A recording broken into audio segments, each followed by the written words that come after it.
Hey guys, it's Ethan from Zimmer Labs, and we have a video today on the, I think Saber Forge, I believe. Saber Forge, Satele Shan. I think these are from the Old Republic. Dual lightsabers / saber staff that I just finished up for Zen. This was a rush job because Zen needs them for tomorrow to go to Star Wars Celebration, I think it is. So we did a budget build. We didn't have a lot of time to do anything fancier, but they're pretty awesome. I'm really happy with how they came out, especially the sound. And I'm going to do my best to kind of show you guys, if possible, the sound difference, how well these perform compared to just another saber. But let's run through them. As I said, I think they're Saber Forge hilts. 95% sure on that. But some totally custom finishing detailing done. Shadow Crest did the finish. It's an acid etch, which you can see is done on this part here and this part here, but the other parts remain untouched, unfinished aluminum to kind of contrast against the finish of these parts.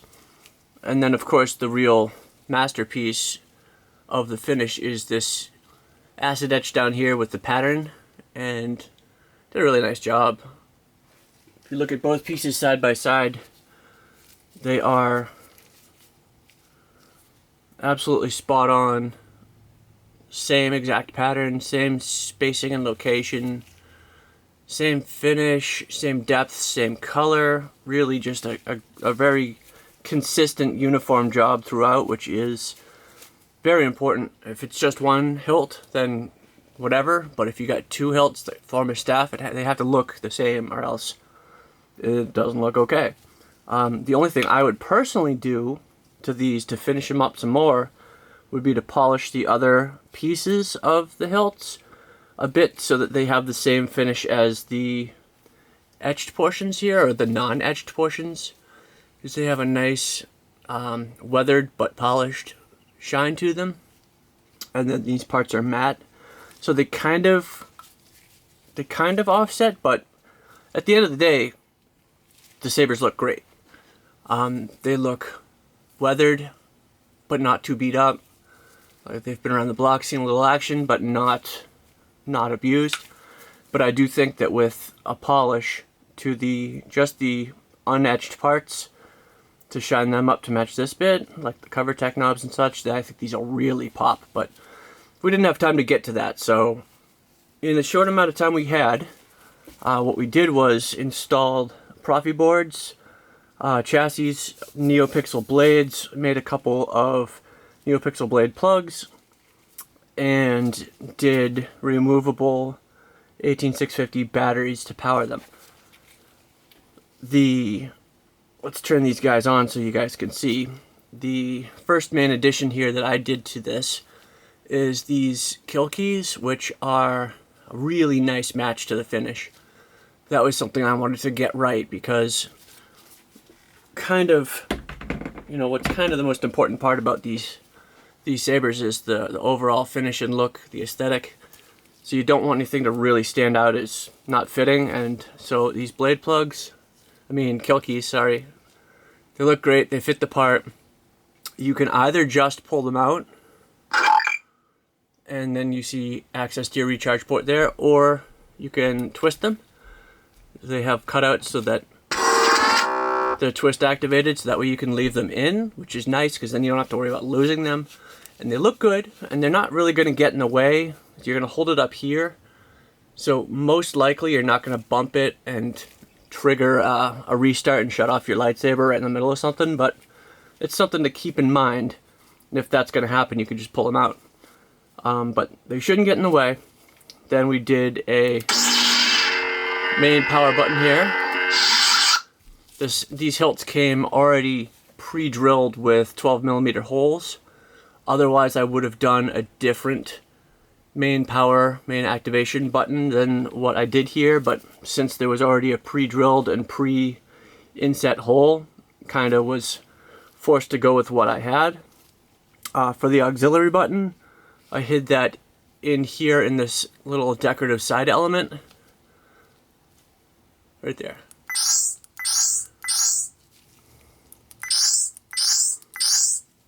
And both of them are set up just exactly the same, except they're opposite. So on your left hand you have your, you know what, maybe it makes more sense to go this way. So on your left hand you've got your activation here for your thumb, and then auxiliary right here for your index finger. So if you hold them like that, you're going to have easy access to both buttons. But on the right hand it's the exact opposite, so that it works. So no matter what, you've got both buttons easy access to.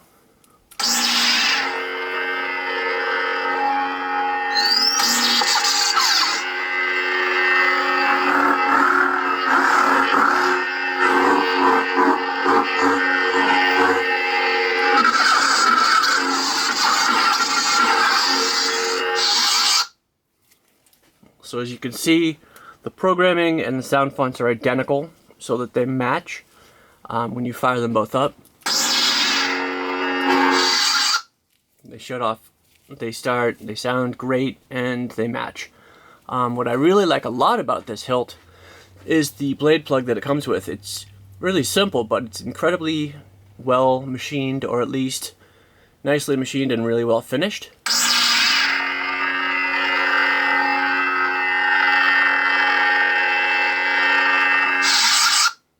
But either way, whatever it is, it's very pretty, it's very nice, it finishes the saber off really well. It's classy, it's got a nice, simple, understated, but classy look. And then you get a lot of shine through too, which is always another nice function. And the emitters on all the way around, there are 3 alternating cutouts, and all of those get full light shine through when they're activated. And the way you take your blade or your blade plug out is a simple, quick one twist of the hex screw that's there, and these blade plugs slide right out. They're a nice fit.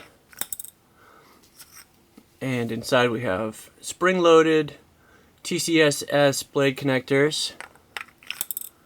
And personally, this is one of my favorite parts about these, is when you put the blade plugs in. I love how they bounce. I don't know why I like that so much, but it just feels premium when you do that. But at any rate, and the reason why that's restarting itself is because I keep mistakenly hitting this kill key. So maybe we'll take them out for now, so that we don't keep doing that. So let's do both.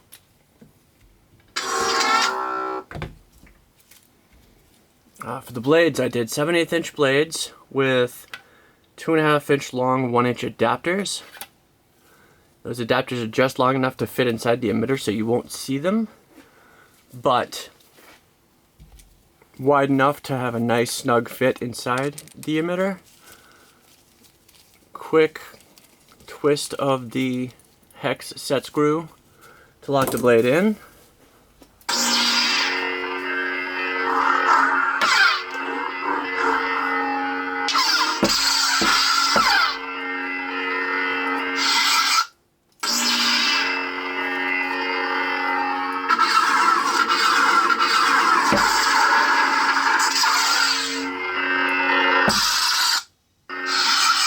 Whoops.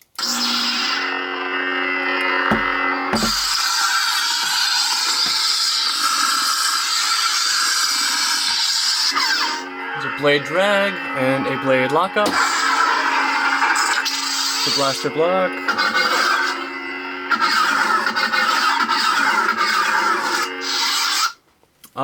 Now, as I was saying earlier, one of my favorite things about these is the sound is just awesome. It's meaty, it's loud, it's deep, it's got a lot of bass, but it's really just the full spectrum, the full frequency of sound is really well captured by these. And I think it's in part because of the design of the hilt. You have these really deep inset pommels. They're about 1 inch deep before you get to the little grating inside there, which acts as a nice resonance chamber. Plus, inside here, because of these really long threads, you have another 1/2 inch before you get to the speaker of more resonance chamber. So speaker, before you get the sound, takes what, 1.75 inches, 1 5/8, and that's all resonating area. Plus, I used my really nice top of the line JBLs on these, and they just sound great.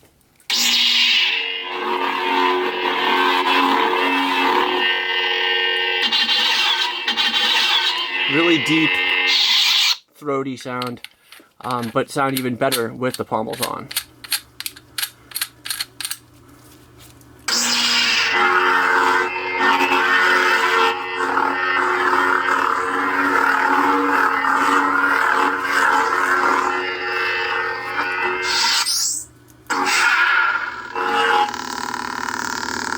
It just sounds so good.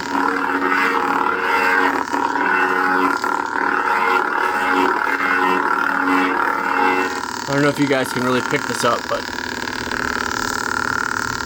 it's just really, really throaty and loud and awesome.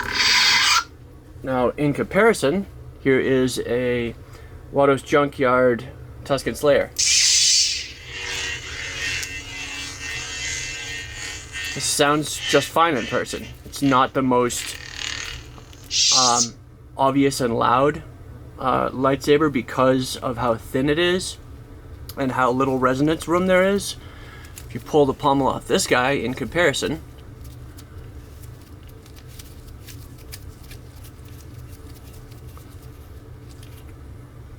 you have a 24 millimeter speaker, right? So already right off the start, you've got an inferior speaker just based on size. So 24 millimeter versus 28, and then notice where they're sitting.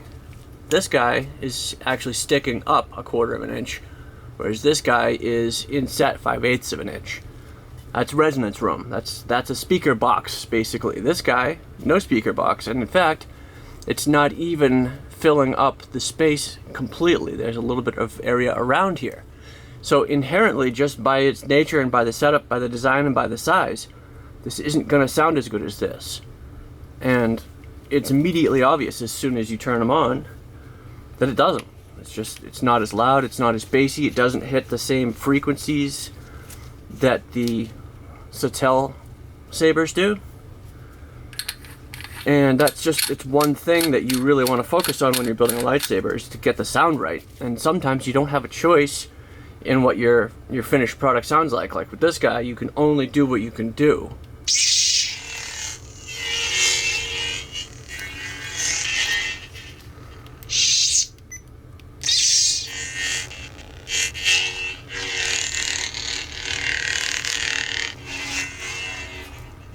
Sounds perfectly good. Doesn't sound anything like that. This guy? This is a loud font.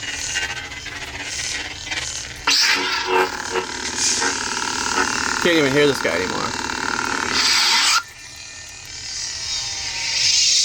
So, that's just by way of comparison. That's not a dig or a knock on the Tuscan Slayer. It's one of my favorites. But this guy, awesome. It's really, that's premium sound for real in real life. Now, let's connect these guys up because it's a staff. So we might as well, right? Now, before I do, quickly show you guys how the chassis works. The pommel unscrews, and then the cover tech knob is your chassis retention. And you can see the screw, if you look right in there, is holding the chassis in place. So just 1.5 turns maybe, and bang it on your palm, and it slides right out. Comes out just to the end of the chassis, and that's when the wires get tight, but they're twisted so that they act like a spring, so you're not going to have to worry about pulling or breaking wires. Then you have a little plastic pull tab here to pull the battery out because they're hot swappable batteries, so on the fly you can throw a different battery in here. Just pop it out, put a new one in, you're good to go. Spin it around, recharge port, speaker, Proffieboard, USB access, SD access is just right beneath it. And that's about it. It's very simple internal chassis, but functional, totally functional. And you know, something that's great for, these are great everyday drivers. That's how I would look at these. You can take these to a con, bring a couple backup batteries, and you're good to go all day for a few days. When you put these guys back in, you just want to make sure that the recharge port slides and lines up with the cutout here. And then you can put your kill key back in to lock it in place. Now the chassis is locked in, you don't have to worry about it. And you can retighten this CoverTech set screw. Now, pull the kill key out. Nothing's coming out. Nice and sturdy and stable inside there. Now, finally, to connect these guys up as a staff, there's just a simple screw-on pommel connector. So you take off both of these pommels and replace it with the pommel connector. He says as he fails to do that. There we go. Takes a fair bit of screwing, but it's good because that means it's solid. And I'm just going to reset them both so I know that they're in the same position. And boom, there's your Saber staff. The only thing that's not perfect about the Saber staff, although I kind of like it, is when it's fully screwed together, they are offset so that the buttons are not exactly lined up. But I kind of like that, because then depending on how you're holding it, you've got this guy under your index finger here, and then this guy, if it was lined up, you'd have to hold it like this, which doesn't make sense, but you can hold it naturally, and the buttons line up perfectly under your index fingers, your middle fingers, even though you probably would be holding it in the middle.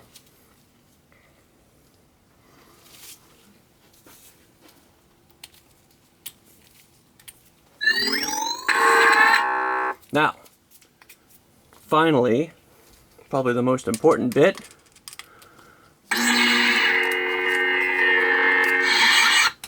It is a Saber staff.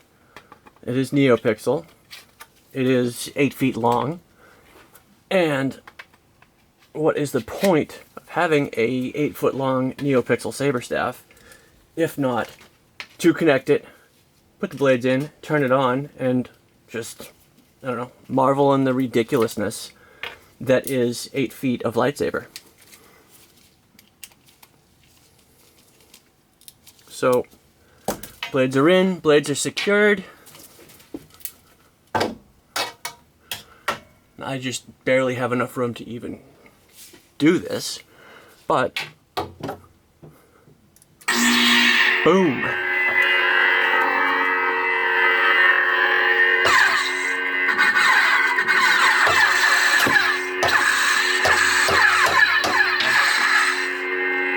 Now if you hold both buttons down and then do an impact,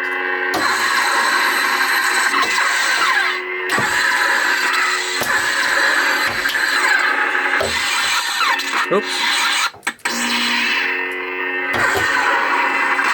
Yeah, if you hold both buttons down and then do an impact, you get a blade lock up on both sides. Because it's, well, sometimes you do.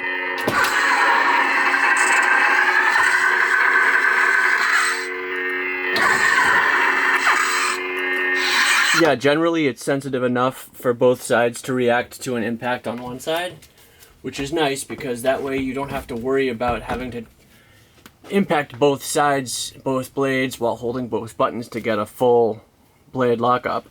But boom, there you go. That's where it is. That's what it's all about. Let's run through quickly the different blade presets. And thinking probably makes more sense to do it with just one so you guys can actually see everything. Sorry about that.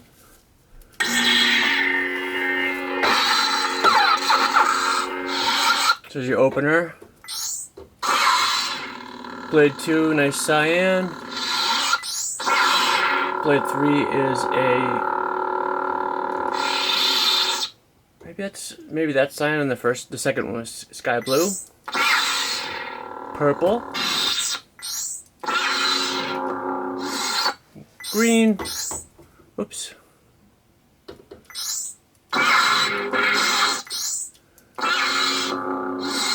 So after green comes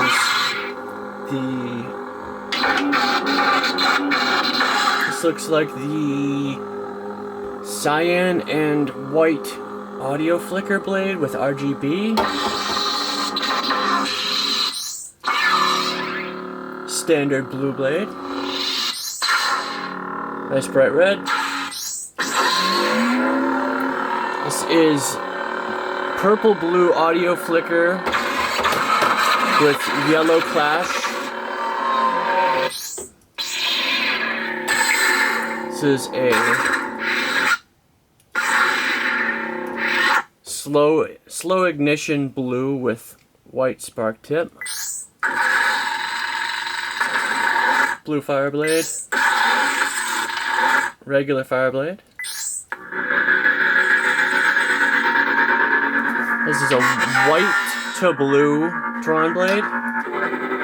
So as it cycles up, it starts white and ends blue, and vice versa. When you turn it off, it's blue, and then it cycles down through white to off, which is kind of a cool effect.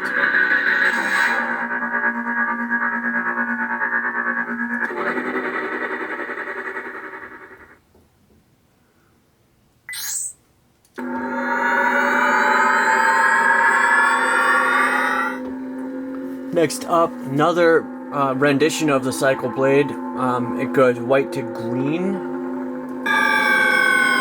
and back from green through white to off. This is the Turbine Blade done in blue or cyan,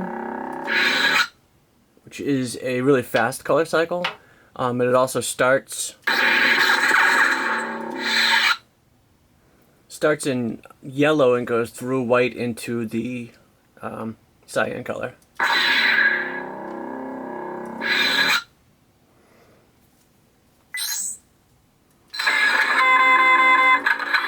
So rainbow blade for fun. Electricity blade. Battery indicator blade. Showing a nice full battery. And then back to the beginning. That's that. And there you have it. Thank you guys for watching.